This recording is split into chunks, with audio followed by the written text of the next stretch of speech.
From the infamous Illuminati to the modern Freemasons, the world is fascinated with secret societies. Tales of child sacrifice, world domination, and dark dealings with extraterrestrials are all paraded before us as truth. From angels and demons to the Da Vinci Code, one author at least has made an incredible living out of the whole world of conspiracies.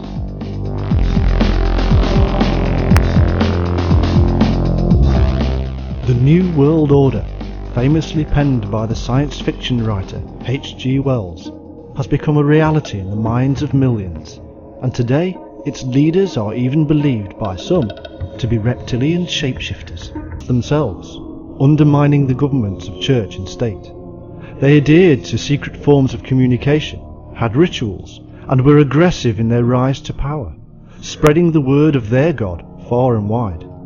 It takes generations, but a secret society here can be proven to have influenced our culture, our beliefs, and to have eventually grasped power itself. This pattern can easily be found in many other forms, such as Islam, the Roman and Greek empires, revolutionary Russia, and many more.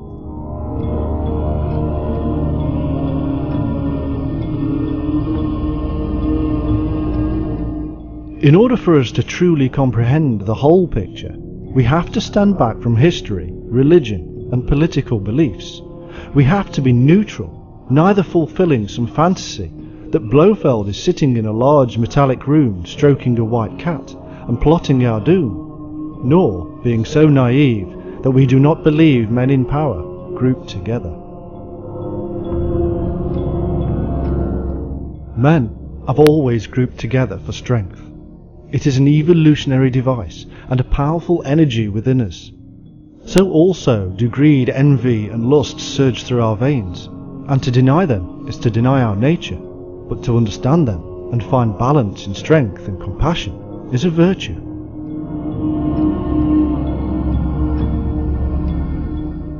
One of the most confusing elements for any researcher coming to the world of secret societies afresh is the dualism they discover. On the one hand, the researcher will uncover ancient, esoteric teaching passed on from one to another for generations.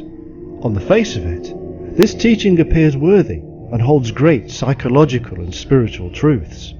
But then we also find that these secret societies have also been implicated in some bloody and awful periods in human history. We appear to have found a paradox, and splits then occur, not just within the societies themselves, but in those researching them.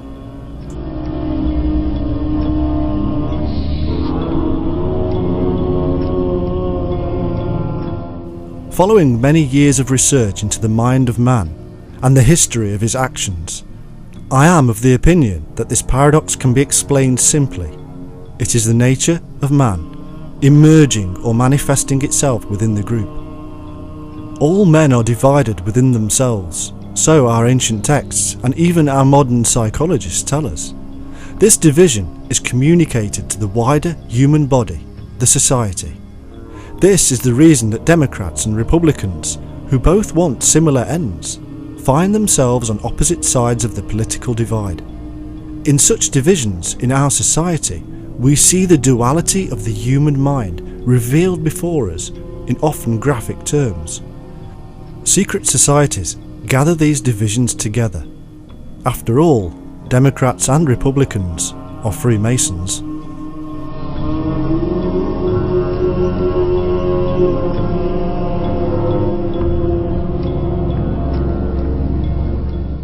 Secret societies are no different to any other group in our world.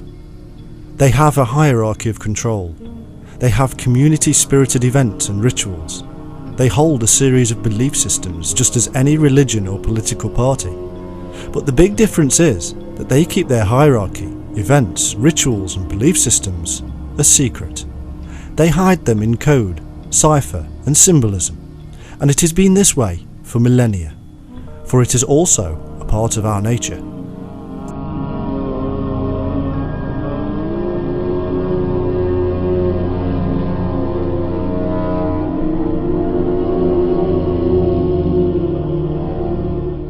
This is the true power base of the world's secret societies, that they understand our nature, our minds, our yearnings, and they utilise this knowledge for whatever ends they currently see fit, just as any good religion or government has done for centuries.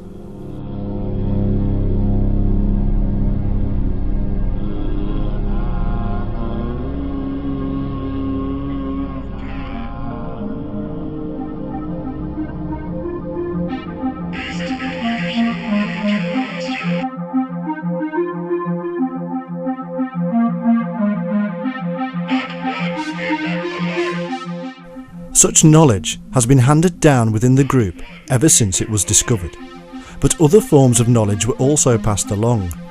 The wisdom of the stars has found a life outside of the groups as astrology, and yet this was originally the knowledge of navigation, time, and measurement. Such knowledge was immensely powerful for millennia and a closely guarded secret. Many of the symbols we see in secret societies today can be shown to relate entirely and originally to the Sabiists or star worshippers of ancient times.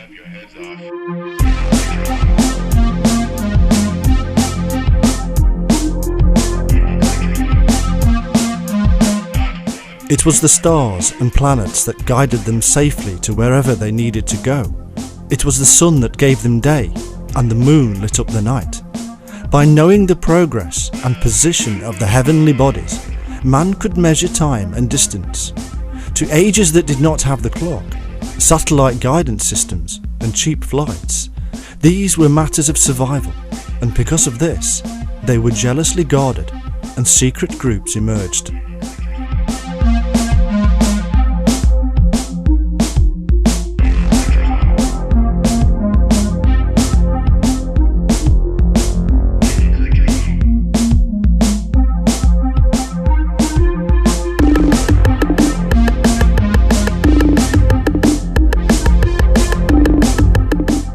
A device was needed for man to measure, and he ingeniously developed many things. One of these was the staff, and this had become a symbol today of the wizard or wise one.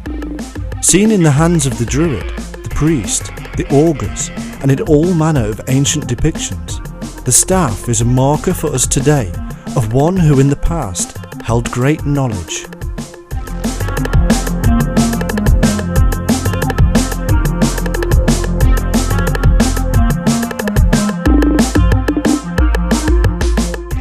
Such knowledge was in the hands of those who researched it, discussed it, and tested it.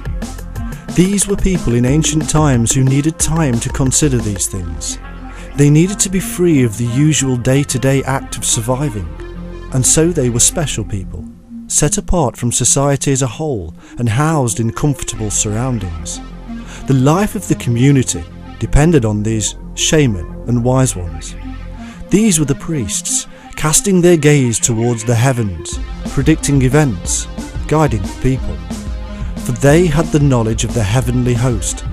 They communicated with the messengers of the gods, the angels, or even our ancestors.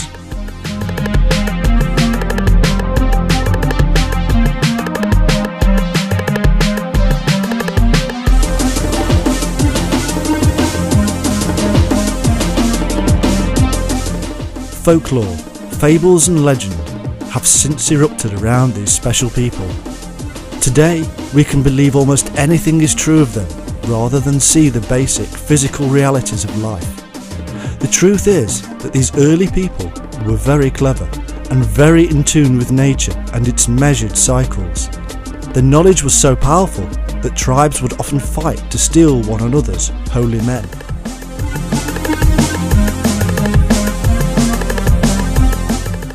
And so we see emerge from the mists of time another strand of mighty men. These men were essential for the progress of the great knowledge, for they were responsible for protecting the thinkers. What emerged was a warrior brotherhood dedicated to defending the peaceful brothers who were the wise men of the tribe, holding special and unique esoteric knowledge as if they were empowered by the gods themselves.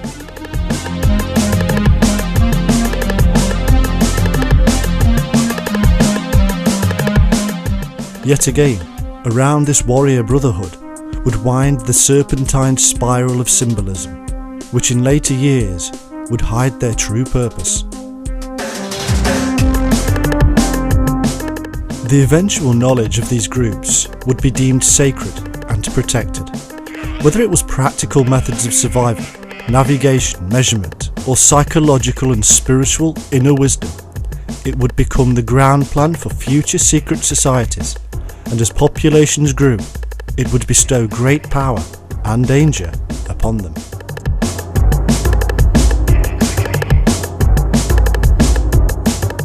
This is the story of the groups who have guarded this sacred knowledge for centuries.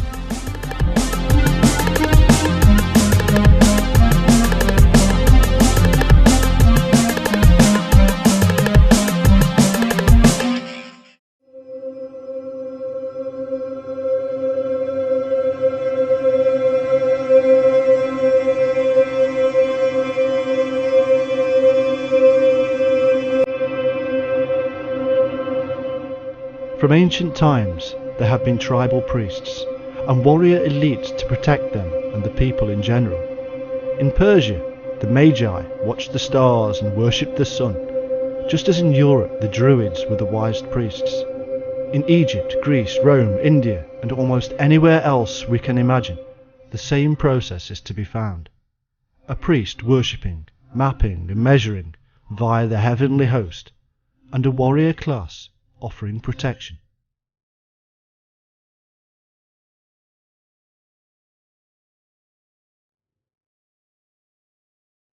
There is nothing secret in this system. It has been in existence for an awfully long time. But it is secretive. The priesthood enacted strange and powerful rituals that were strange and peculiar because nobody else was allowed to understand what they were doing. Garbed in myriad symbols, the holy men and women were magical walking talismans, building and maintaining massive power bases. As their strength grew, so too did their warrior brethren, and as time moved on, their symbols became more and more obscure.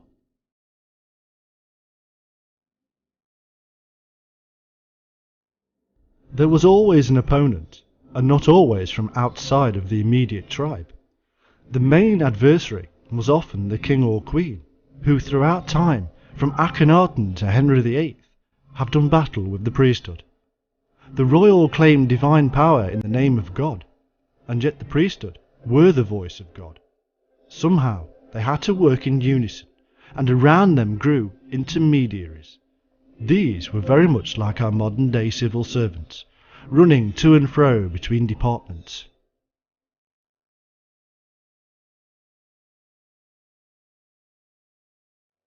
These civil servants eventually became more and more powerful in themselves because they had knowledge from both sides and could easily manipulate the events of state.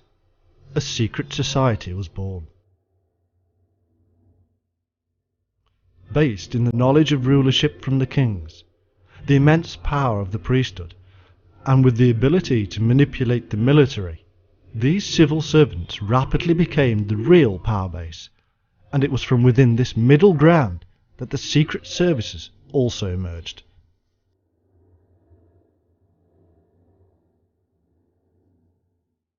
Gods came and went. Kings and lineages died out. Political leaders are voted into and out of office. But the civil service always remains, with their very own bloodlines, continuing the family business. The pattern of rule the world over is little different to this triple-headed monster.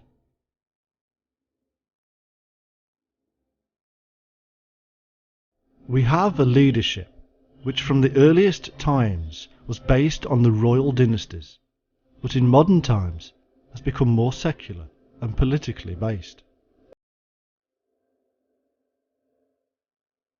And we have the intermediaries of the civil servants, including those within the legal, financial, and administrative systems.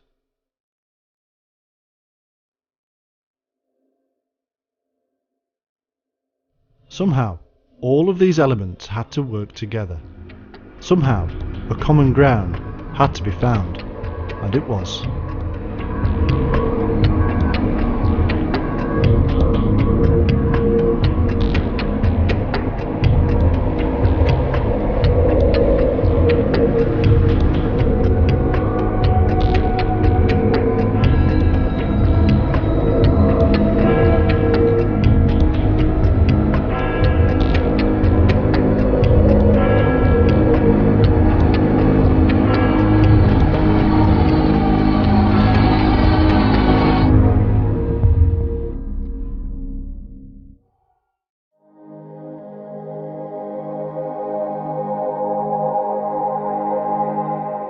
We saw earlier how the origins of many of the symbols found within the world of secret societies originated from Sabiism, or star worship.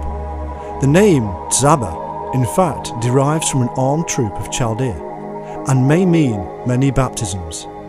They worshipped the pole star as the creative principle, which they called IAO, a device later to be found within Christianity, and according to Freemason, secret society expert, and self-proclaimed Antichrist, Aleister Crowley, also means Isis, or nature, ruined by Apophis and resurrected by Osiris. A claim with no basis whatsoever, but utilised by Crowley as self-propaganda, making him appear highly knowledgeable.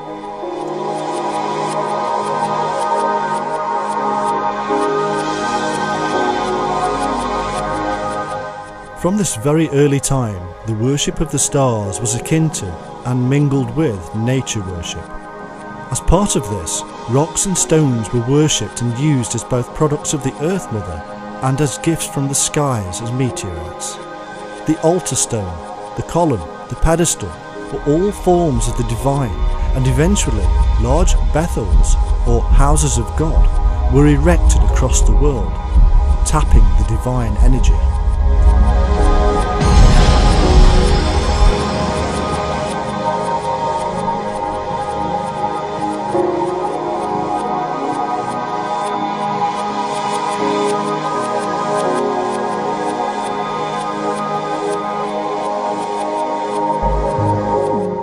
Chaldea, Asia, Egypt, Africa, Greece and Europe were all utilised in this massive and ancient construct of the divine energy. Smaller rocks or meteorites were fashioned into the images of the gods and were known as the Kabiri, the wandering gods. Eventually, this symbolism would fall into alchemy as the philosopher's stone, with many psychological and spiritual additions and meanings.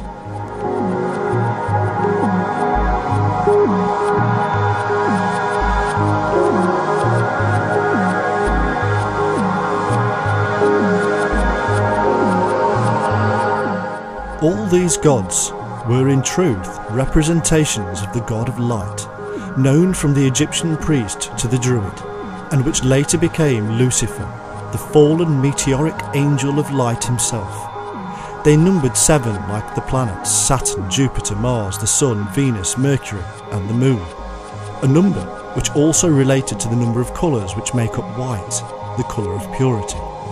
Little wonder that the number 7 should become immensely important to later adherents of the arcane.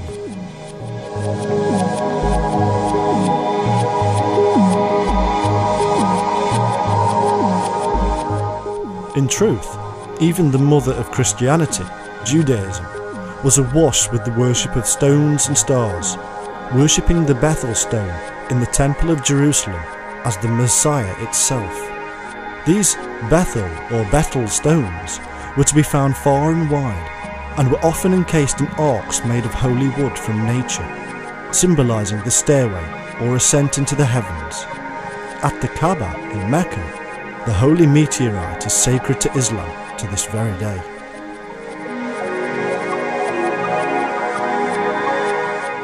The spread of Sabiism was so successful that traces of it can still be found within modern secret orders. In the Martinist order and the Rosicrucians, certain grades are still known as Elohim Sabaoth, the deity who is invoked and adored.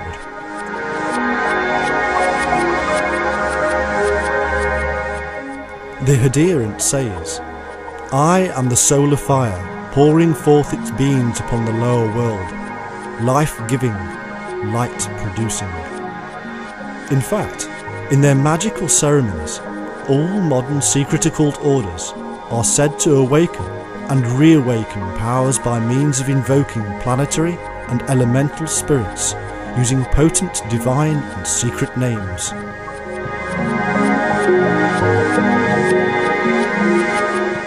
The truth of this is simple. Man believes he is connected to nature via the divine light within himself. This divine within is the spark of light he must awaken in order to truly experience connection to nature itself.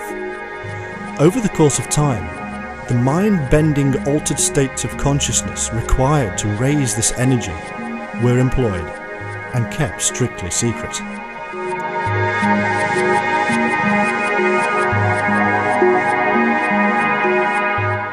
As one Rosicrucian and Freemason put it, "There is in nature one most potent force, by means of which a single person who would possess himself of it and know how to direct it could revolutionize and change the whole face of the world.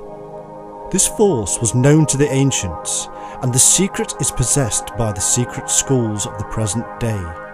It is a universal agent, whose supreme law is equilibrium, and whereby, if science can but learn how to control it, it will be possible to send a thought in an instant around the world, to heal or slay at a distance, to give our words universal success, and to make them reverberate everywhere."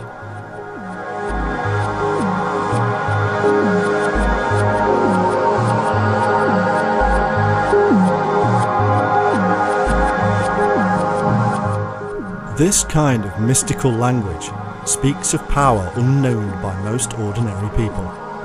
It has been used and abused to entice people into the fold and to control them for millennia. The physical actions required to attain this so-called special power reveal simple hallucination and drug-induced trance states, not physical and scientifically provable natural phenomena. It is a control of the mind, and subtle suggestion to the initiate reinforces beliefs in hidden secret Tibetan masters or great white brotherhoods.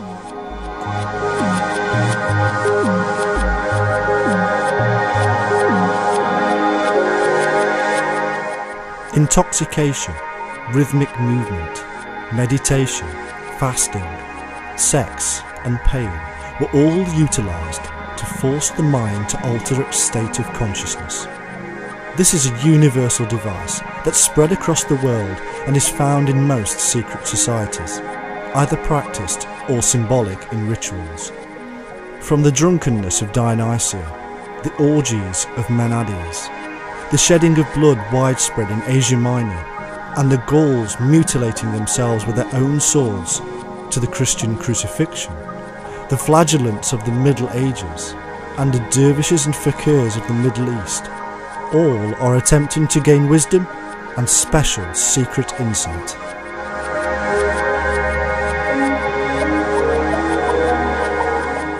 It seems that nobody was free of this mystical mind-bending attempt to become one with God.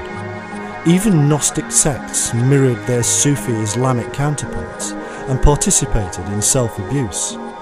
If such practices are still prevalent within secret societies, and they are, then there is little wonder that they are kept secret.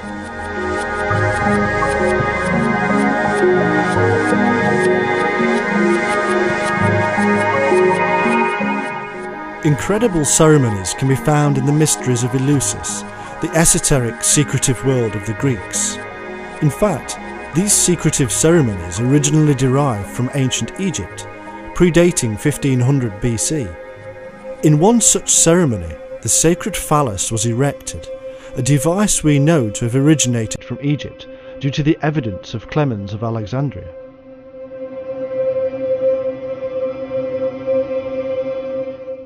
The phallus represented the virile part of Osiris, which was cast into the Nile by Typhon, and to which Isis ordered sacrifices and offerings.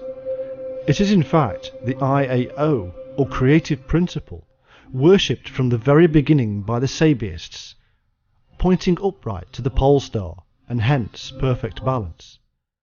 The phallus was a stone, seen in India as the Shiva Linga, or stone of Shiva. It was yet another representation of the stone of the philosophers, to rise again like the phoenix of the alchemists. Shiva, Osiris, or whatever we humans call it, we are in fact still talking about nature and the fallen heavenly light.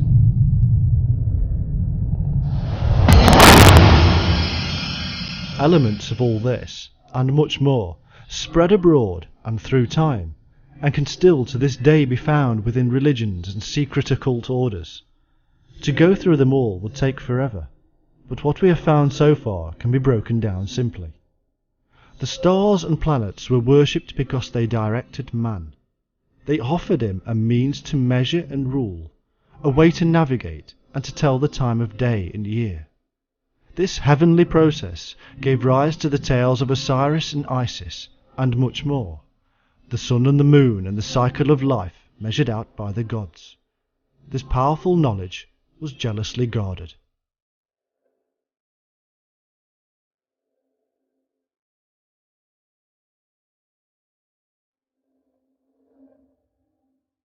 To participate with these deities, to communicate with them, man developed a means of altering his state of consciousness, and believed he was truly one with God. These processes were related to the heavenly host, which guided his way.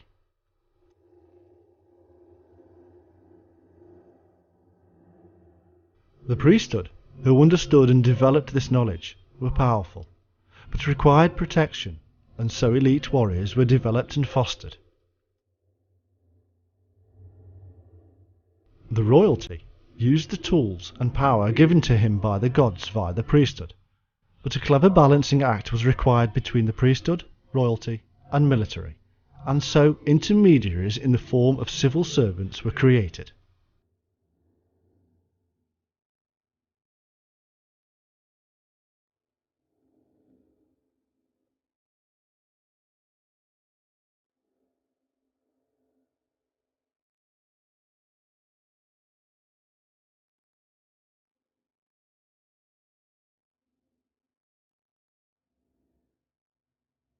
These civil servants now had all the knowledge of the kings and priests, and could manipulate the military.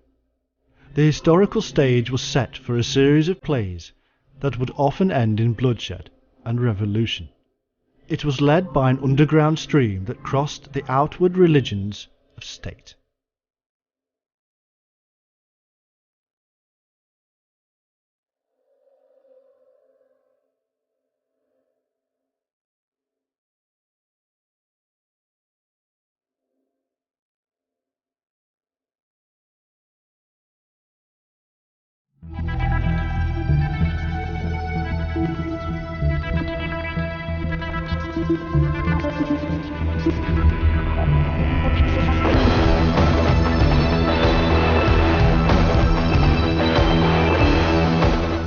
Sufi mystics wearing white and adorned with beards of wisdom matched their brothers in the Judaic Essene, the Druids of Europe, and later the Cistercians of Christianity.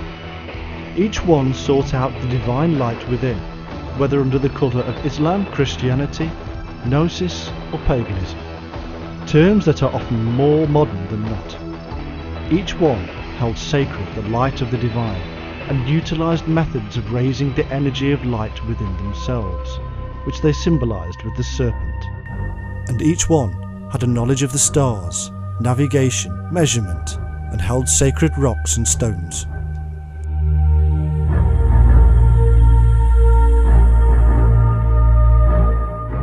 The Sufis had their warrior brethren, known as the Ishmaelites, and fostered a series of degrees. According to the writer Springett, in his Secret Sects of Syria, the Sufis are a secret society of Persian mystics, philosophers and ascetics whose original religion may have been that of the Sabaeans or star worshippers. Also, the Sufis admitted to being able to secretly hold to their own faith, whilst professing outwardly the faith of their locality. Their initiation involved spending 40 days and nights in the wilderness to connect to the divine and become part of him, something mirrored with the Essene or Gnostics.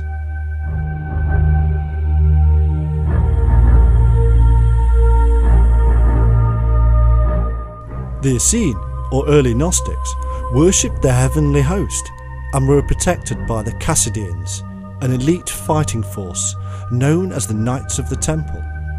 The Cistercians created the Knights Templar, who themselves have been accused of heresies akin to the Sufis and Gnostics by the very church they were part of.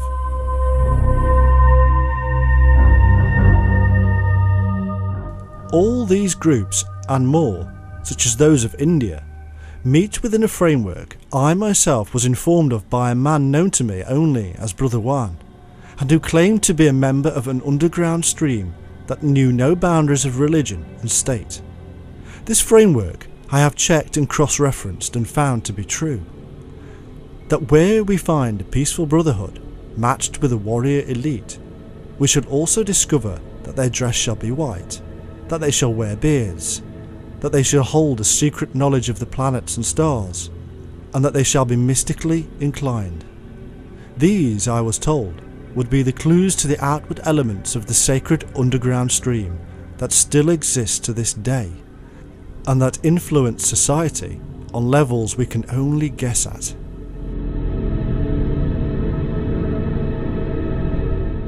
My question has to be this: what is their purpose? Is it simply that they seek the divine in nature? Do they really only wish to uplift humanity as they have claimed? If this is what we believe, then so be it. But in so doing we shall miss the point of what we have learned so far, that the nature of man is divided and dual-natured, and that where good intentions shall be discovered, so too shall those of greed, lust and envy.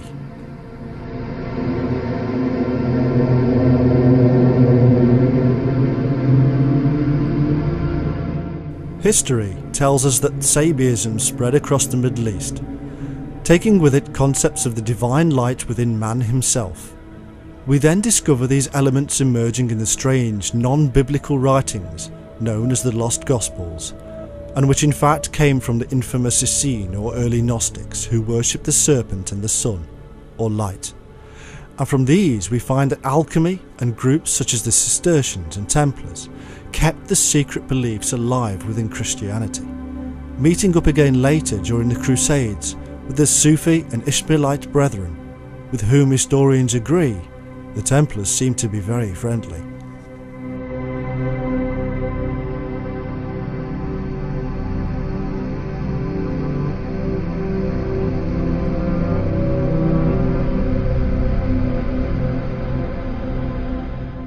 What happens next? Alchemists appear to aid in the forming of secret occult orders, and the Freemasons, Illuminati, and various other secret societies emerge with strangely the exact same principles at heart as our early Sabaists. If one were to draw a line through history to connect influences, then my line would certainly have to seek out these various so-called separate groups. For it is also from within these self-same groups that truly amazing discoveries are made of new lands and coded maps emerge, utilising the images of solar worship and serpents.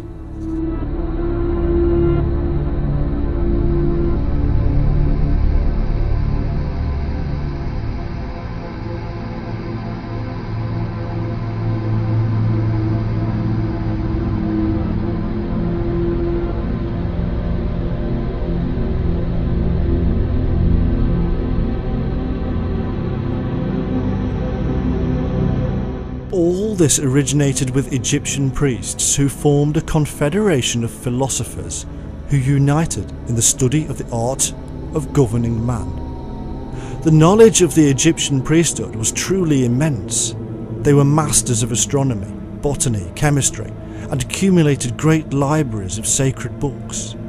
Their power stretched for thousands of miles and across thousands of years, and nobody matched them, not even the Greeks or Romans, who simply seemed to follow the Egyptian underlying methods anyhow, and stole a great many of her secrets.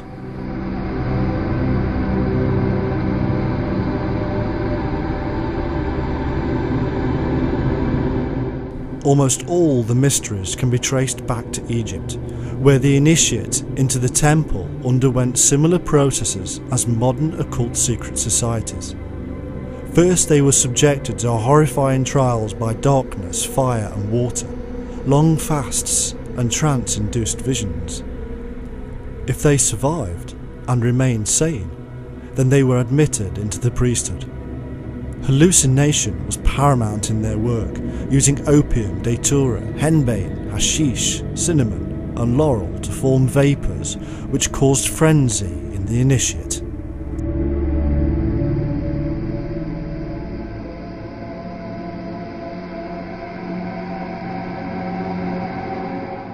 From Egypt, the secrets were passed into Judaism, from there into the Essene and Gnostics, and from there sideways into Sufi and Ishmaelite orders, and of course into the Cistercians, Templars and other orders such as the Knights of St. John, who continued the Manichaean Gnostic concepts.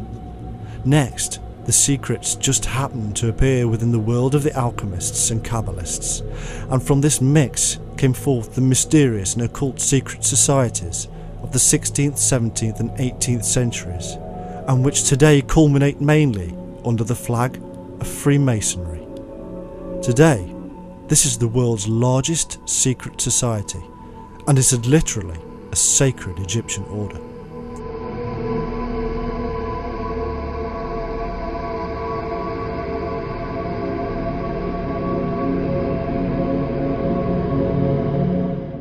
Whether we look at the Golden Dawn, the Rosicrucians, or even the infamous Illuminati, we find that they all revolve around the Freemasons. They were created by or from within the Masons, and often their supposedly separate discoveries have merged back into the fold.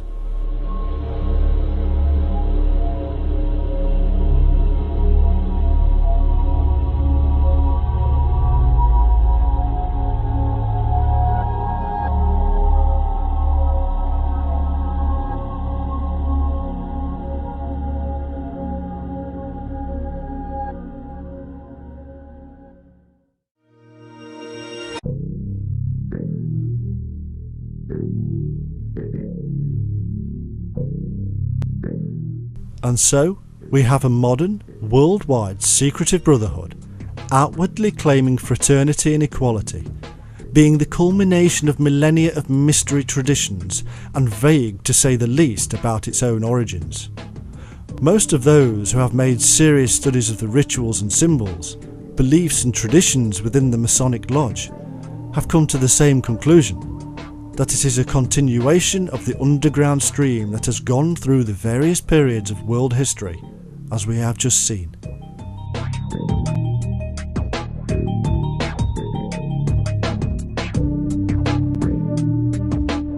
It all began in the knowledge of the heavens and the mind of man. It all revolved around strength, and so our question has to be today: what is the true purpose of the modern elite within the Brotherhood?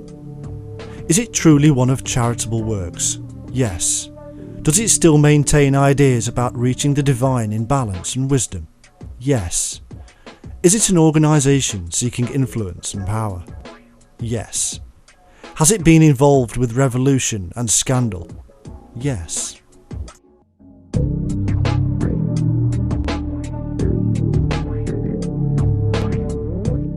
But wait a moment.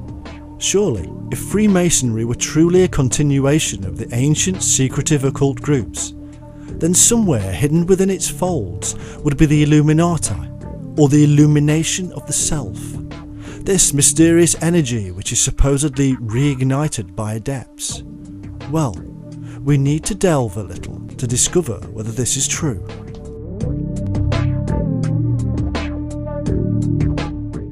In 1722, a remarkable book called Long Livers by Robert Sambers was released.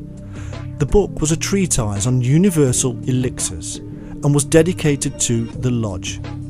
In the book, the author indicates that illumination was in fact part of the process within Freemasonry for attaining eternal life. These concepts, we are told, were only to be found at the higher grades and used the language of the Rose and the Cross, the language of the Rosicrucians. These claimed that their 14th century mythical founder, Christian Rosenkreutz, travelled to Damascus, the home of the Gnostics, and Arabia, the home of the Persian Magi, or star worshippers. They claimed to be the Invisibles, and to simply be a continuation of ancient mystery sects from Egypt, Eleusis, Samothrace, Persia, Chaldea, and India, all homes to the mystical process of enlightenment.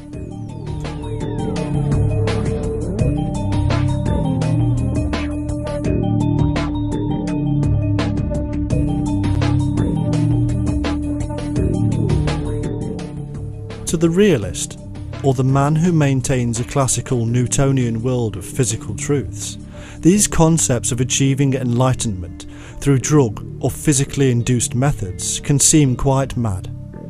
As one Freemason writer once said, one could easily conclude the existence in Freemasonry of two currents which appear contradictory and which are merely complementary: the rationalists and the Lumens. What unites and binds them together is the ritual. The rationalist politicians have inspirers. These are the occultists of the lodges.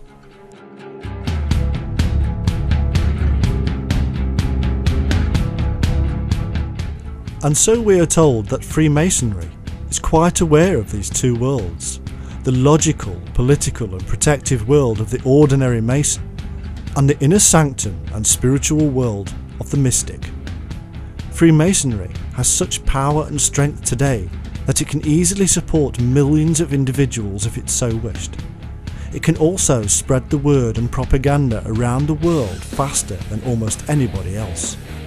There is little point in racing after the Rosicrucians, the Theosophists, or the Golden Dawn, because they are but streams branching off from the mighty river of the Freemasons.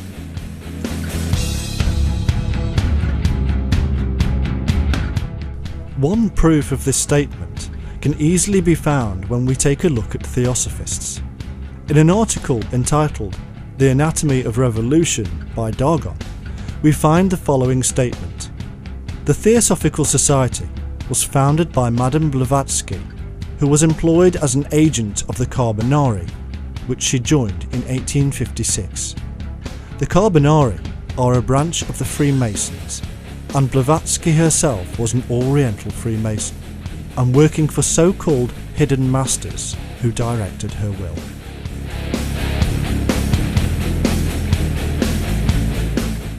As our Masonic author again states, Freemasonry is the place from whence the diverse sects draw their elements. It is from them a preparatory school, a filter, a discipline. In essence, man can have it any way he wishes and still be connected to the main hub of the Masonic Lodge. And what is the purpose of this group, according to one writer who was close to the fold? Theosophy, occultism, Freemasonry, secret sects or mystico-civilizers have but one common aim: to assure the liberation of man, to withdraw from him all traditional moral sense in order to be able to enslave him for the good of the interests aimed at. This mysticism is indeed the great Masonic secret, the supreme initiation. It is as old as this world.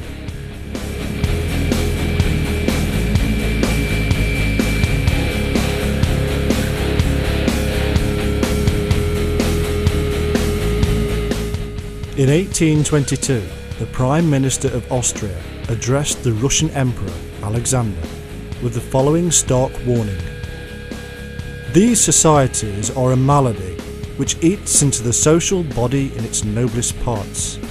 The evil has already thrust out deep and extended roots. Europe runs a risk of succumbing to attacks upon it ceaselessly, repeated by these associations, absolute monarchies, constitutional monarchies, republics. All are threatened by these levellers.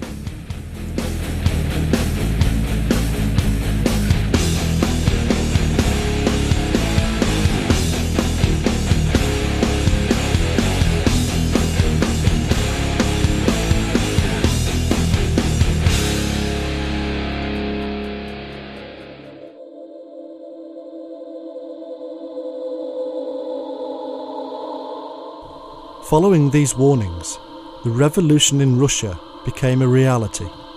It was fostered by the Freemasons from the several lodges still remaining. Even texts written by Karl Marx himself have been shown to be blatant copies of the writings of Adam Weishaupt of the Illuminati from the 18th century. In Hungary, the same procedure occurred, and in 1922 The Secrets of a Provincial Lodge was published, exposing the underground work of the Freemasons, leading to the revolution in October of 1918. The book claimed that above all the Freemasons worked through the press. With patient and persistent labour, they succeeded in gaining over most of the press organs.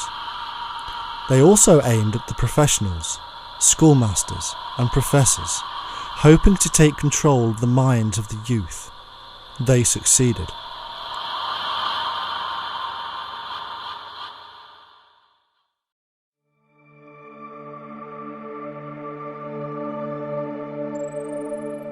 In Spain, a long effort by the Freemasons also brought revolution. Deschamps wrote in 1881 that the revolutions which since 1812 have succeeded each other in Spain have been caused for the most part by the rivalries of the different Masonic factions, which always unite in order to fight Christian social order.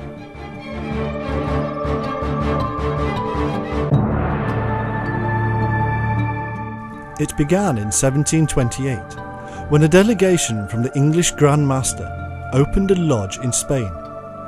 By the time Charles III came to power, his own courtiers were full of Masons, and pretty soon the influence over the government itself was like a stranglehold. By 1766, they had managed to drive their hated enemies, the Jesuits, out of the country.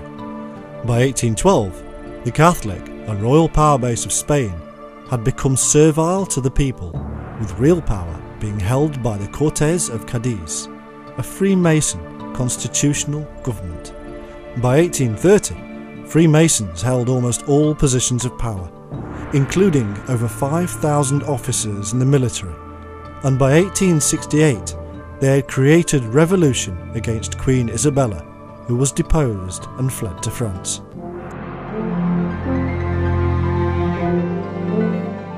In 1931, the Grand Chancellor of the Spanish Lodge said, at a Grand Lodge meeting, "I bring you cordial and fraternal greetings of the Supreme Council of Spain.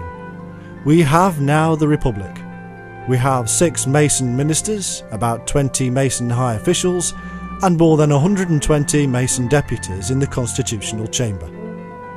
They were indeed very proud of their endeavours, and as if to hammer home their future works, the Chancellor then states, "Spanish Masonry associates itself with the task which the League of Nations has taken up. It is the Masons who must create this universal conscience."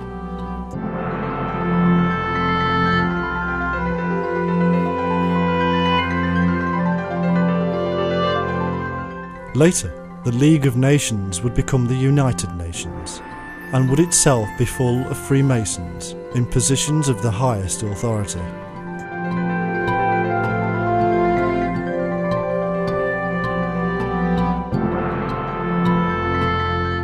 In the History of Masonry in Portugal from 1931, we find the following statement. "I have noticed that almost all noted men in religious, political and intellectual revolutions of our country during the last 2 centuries were affiliated with Freemasonry. At the end of these researches, I was convinced that the history of Masonry in Portugal was absolutely linked with the history of the country.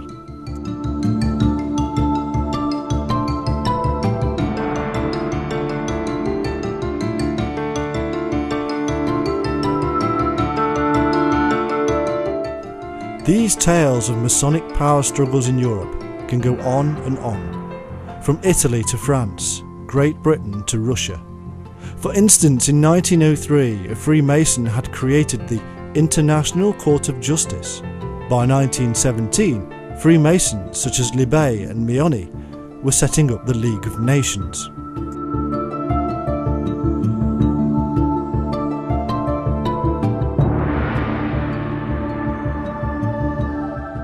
Similar plans were afoot in India, as one of the leading lights in the Theosophists and co-Masonry, Annie Besant, stated in 1929 in her own newspaper, New India. Try to perceive the great plan as a whole. India is the keynote. India is the centre of that great storm which shall usher in a splendid peace. No true Theosophist, and certainly no one who is working for the inner government of the world, will be careless of India's welfare. Co-Masonry has been given to India that it may be a powerful, organised force for India's service.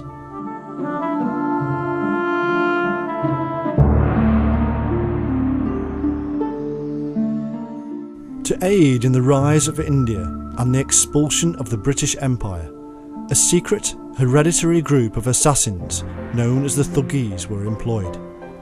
These men were devoted to the goddess Kali, although the actual origin of the Thuggis is much debated. According to the historian Sleeman, it all began in the 14th century, the same period the Freemasons trace their origins to, and the same period the Knights Templar were banned. The origin, however, goes that a Thuggi saint appeared in India possessing vast sums of money. He had come from Persia, where he had been a disciple of the Old Man of the Mountain, the leader of the Ishmaelites or assassins, who themselves were friendly with the Knights Templar. Assisting the Thuggis were the peaceful fakirs, otherwise known as Sufis. The dual brotherhood, it seems, also had a hold in India and would eventually, and with the aid of European secret societies, push the British Empire out.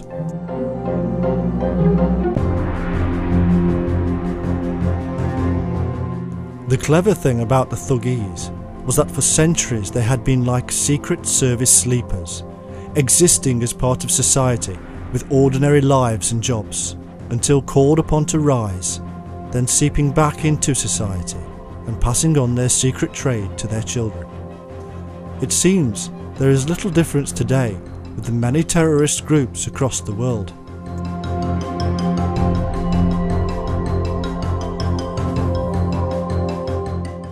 And what was the Theosophists and Co-Masonry's true purpose in aiding this Indian uprising? As Annie Besant herself stated, it is in shaping their aspirations toward nationhood as an integral part of the coming world empire. In short, this secret occult society would shape the opinions of the ordinary people of India in order for this socialist revolution of a new world order to come to fruition. She enlisted the aid of the Labour Party in Britain, as well as leading thinkers such as George Bernard Shaw, Ramsay MacDonald and Gandhi. And all of this, it is claimed by the Theosophists themselves, as directed by some inner government of the world.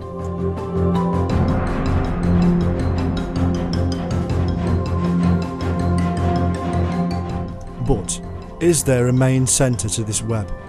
Do instructions emanate outwardly to all the strands?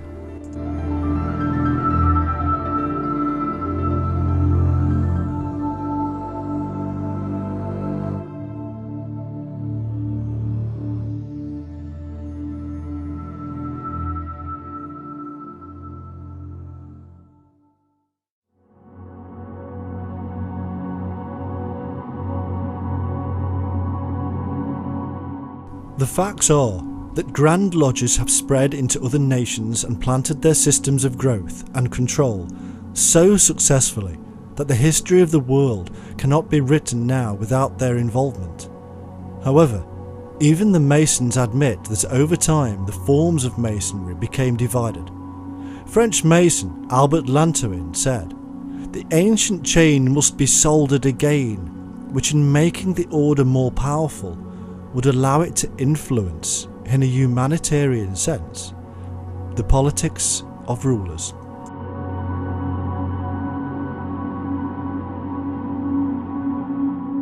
His words were taken seriously, and in Geneva 1921, the first meeting of the International Masonic Association was held.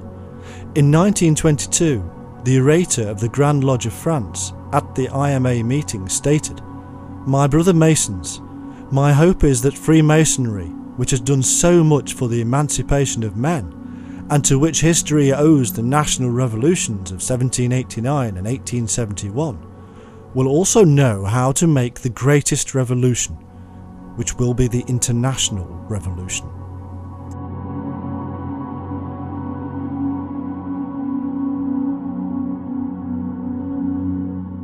By 1930, this powerful organisation included the Grand Lodges of Vienna, Belgium, Spain, France, Greece, Poland, America, and many more. At that time, it seemed to spearhead an aggressive attempt to plant lodges in Latin America and undermine the Catholic power base there. What was the reason? It was the very same reason reported by the Grand Orient of France to the International Association of Masons, namely, that it desires good relations and links of personal friendship between regular Masons in order to form a chain encircling the globe.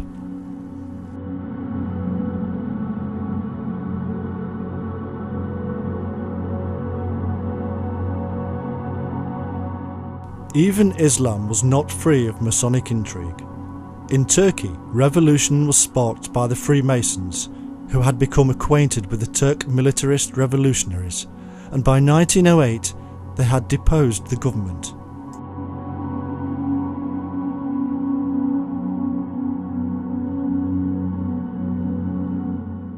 One 19th century opponent of the Freemasons said, "Freemasons have contended for the empire of the world as few sovereigns have done, and for what end? To be the point of issue of all follies and all monstrosities. The Kabbalah, magic, Hermetic philosophy, communications with spirits, magnetism, theosophy, deism, atheism, physical and moral regeneration, vengeance, destruction of empires, the universal republic. If we exclude these follies, what remains? A few honest citizens playing mournfully in the chapel of the tomb of Hiram."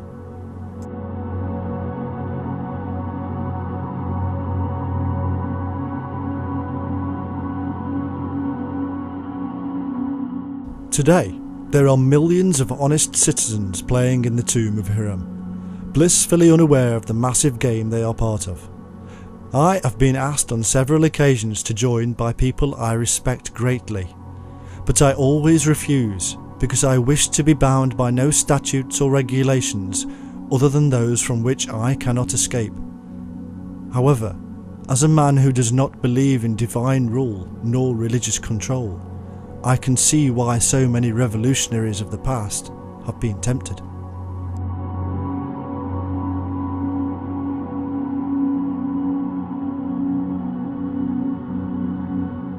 However, to my mind, it is no different to Muhammad telling the slaves he would set them free, or Hitler calling his German people the chosen ones, or the Jews stating that they are the children of God. It is a divisive and destructive thing. It sets man against man. The Freemasons argue this point, claiming that they are not religious, and yet they hold dear to the grand architect of the universe, and have created rules, dogma and doctrine more fanciful than any religion I know. Freemasonry is a religion, and does believe in divinity, as the Mason expert Oswald Wirth wrote in the last century. To become as divinity, such was the aim of the ancient mysteries. Today the program of initiation has not changed. No, to me it is another system of control, another method of power under the cloak of being yet again for the people and by the people.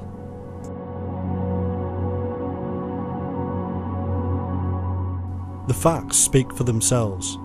Great works of charity are done by all religions, including Freemasonry, but great destructive works are also thrust upon us. Often these groups and faiths bring revolution and war, and then claim the high ground when they clean up the mess afterwards, as if they were the guardian angels. In the meantime, innocent people and animals have suffered.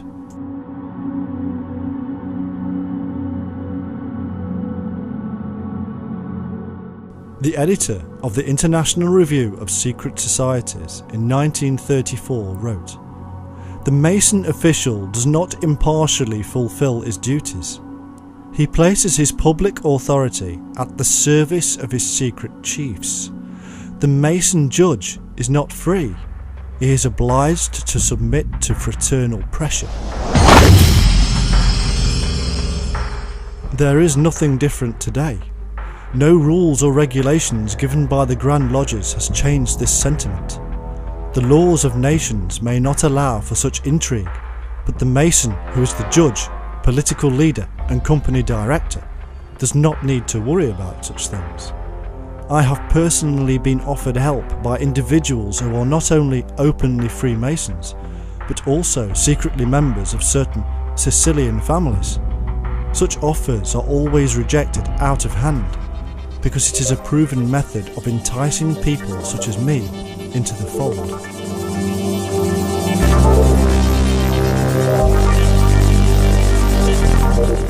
Today, there are many influential members of the Freemasons, often unknown to the masses, and yet also involved in altering the mindset and beliefs of people.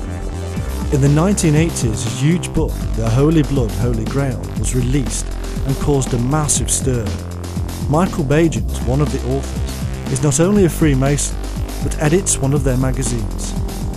If true, the premise of the book would undermine the Catholic Church and the Christian beliefs entirely, one of the very aims of the Freemasons. This book was the basis for the Da Vinci Code, and Dan Brown himself has utilised Freemasonic concepts to full capacity. Other modern influential men include hundreds of US senators and governors on both sides of the political divide. Popular characters such as astronaut Buzz Aldrin, writer Conan Doyle, President Gerald Ford, industrialist Henry Ford, and even the infamous US pioneer Daniel Boone. In fact, the list itself, when studied in detail, can reveal an amazing web of influence from politics and business through to media and even the church. The web of Freemasonry is now encircling the globe and is incredibly powerful.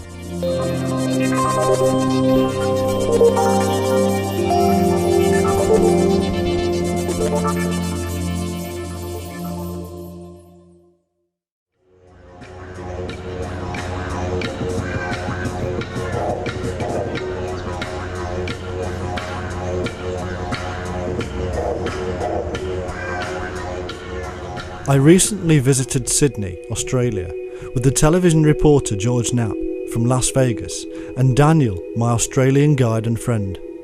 Over a few beers we were studying a map of the city and noticed the Sydney Masonic Lodge. We all agreed to pay it a visit and to see if we could gain access and take a look around. We were all staggered at the immense size of the structure, looking something akin to a major world business or political institution.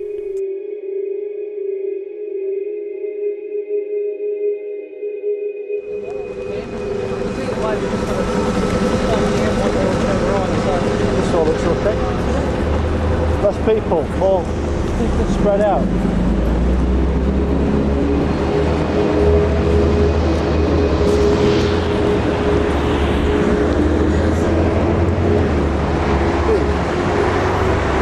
Just filming you, mate. We get George. Hi, George. Is that strange? George is How an they keep American. the Freemasons around here. That's it, go on, present. Luckily for us, there was a large Masonic event occurring, and so we weren't noticed taking a walk all over the building.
Recognize anybody?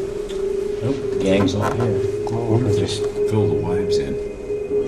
What's going on? I don't see any wives in this one. There you go. See that sort of thing? That would absolutely blow away the fundamental Christians in America. Oh, because of Pentagon? Upside down pentagram. They would absolutely go mad. Well, that's all the more reason to use that. We're gonna have to go to the shop and buy some things. Next level up.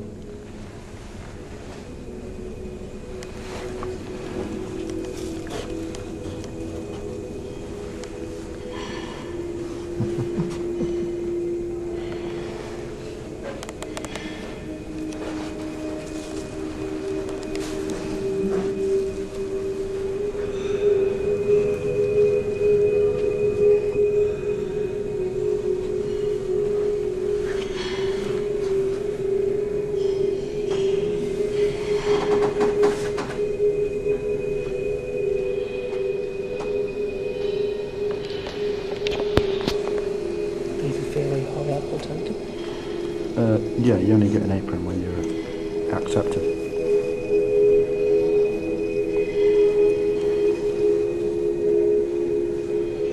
Whatever.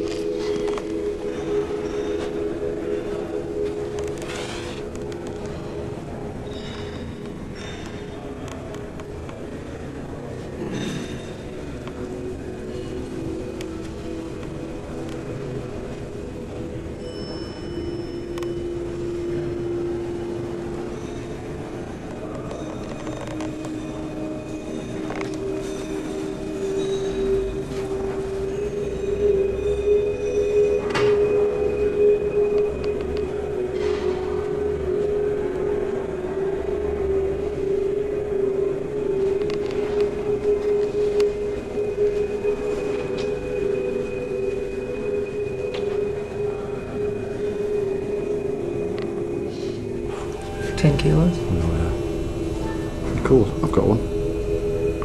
Not as nice as that. Just did they serve the purpose, or was it Yeah, just? it's the ritualistic. Yeah, you use them in rituals. There's hell, and this is evil.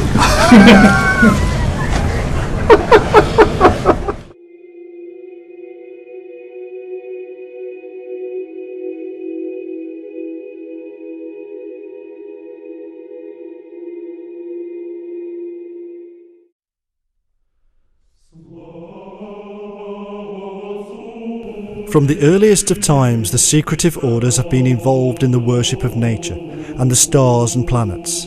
They created icons in rock and stone and claimed these to be the houses of God, or Bethels.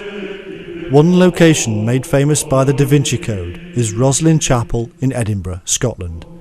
It is in fact a temple to nature itself, adorned with all manner of vegetation, stars, pillars, and strewn with Masonic symbolism.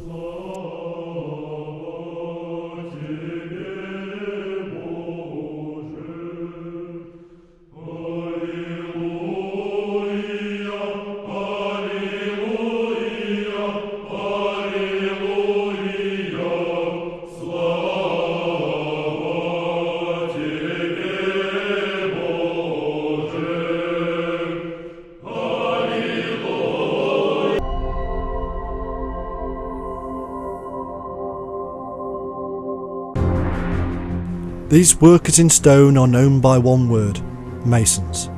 It is the Masons who are responsible for building our sacred spaces and fashioning our stone deities as they have been for centuries. It is the Masons who have placed sacred geometry upon the ground in places such as Washington and London, creating the New Jerusalem along with their political manoeuvring to create the New World Order. Freemason Eliphas Levi himself said that the purpose of the hidden Templars within Freemasonry was to rebuild the Temple of Solomon. And Albert Pike, another Freemason, said the same thing and pointed out that the hidden order survived under various names throughout time, governed by the unknown chiefs to bring to fruition the New World Order, overthrowing throne and altar.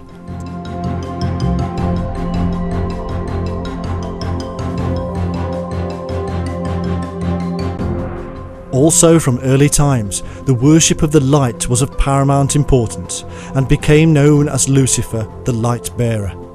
Lucifer is, as many Masons themselves have stated, a hidden Freemasonic symbol, representation of the inner light or wisdom they wish to attain.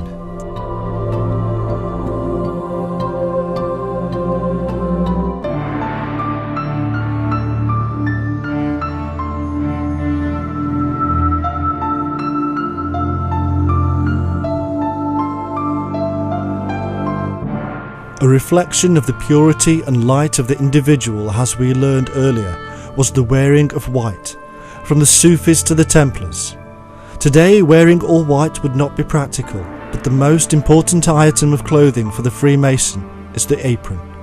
According to Masonic tradition, the apron should be of pure white lambskin. Also, there is strong evidence to show that the white-clad Ku Klux Klan of the United States was not only full of Freemasons, but may have indeed been started by them.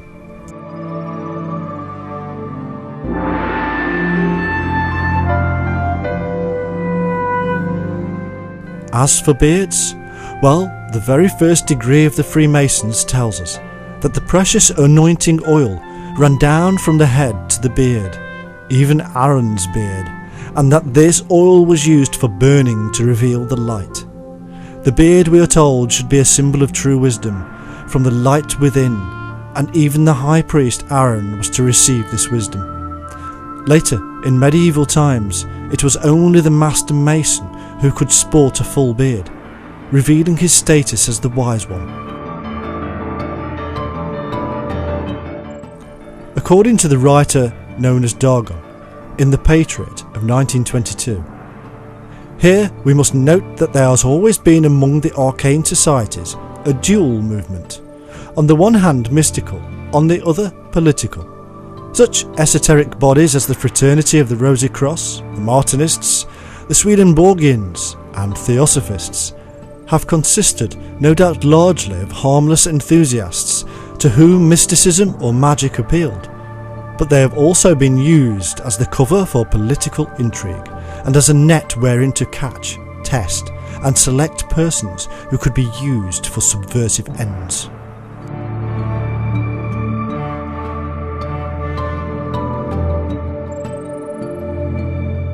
All these very ancient elements come to us today via a long line of secretive and powerful occult orders that have encircled the globe and now influence politics, business, media and religion. They have caused revolutions, influenced the setting up of international organisations, and created numerous other sects and orders to pursue their purpose, to influence humanity and the creation of a new Jerusalem, a new holy city. Little wonder there is still much warfare and strife in the old one.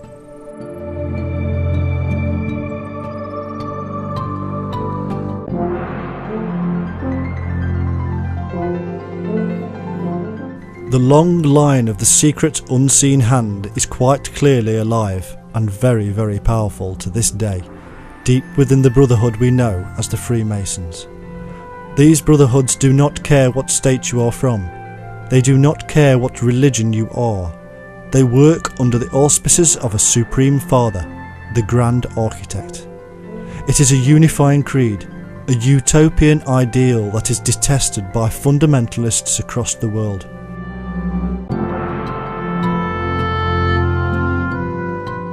For myself, I neither detest the Freemasons nor do I join, and I say the same of fundamentalists. All men are men and fall short of the glory they call God, regardless of the badge of office or the secret sign, and all men shall continue to be driven by their inner evolutionary instincts, which cause these things in the first place.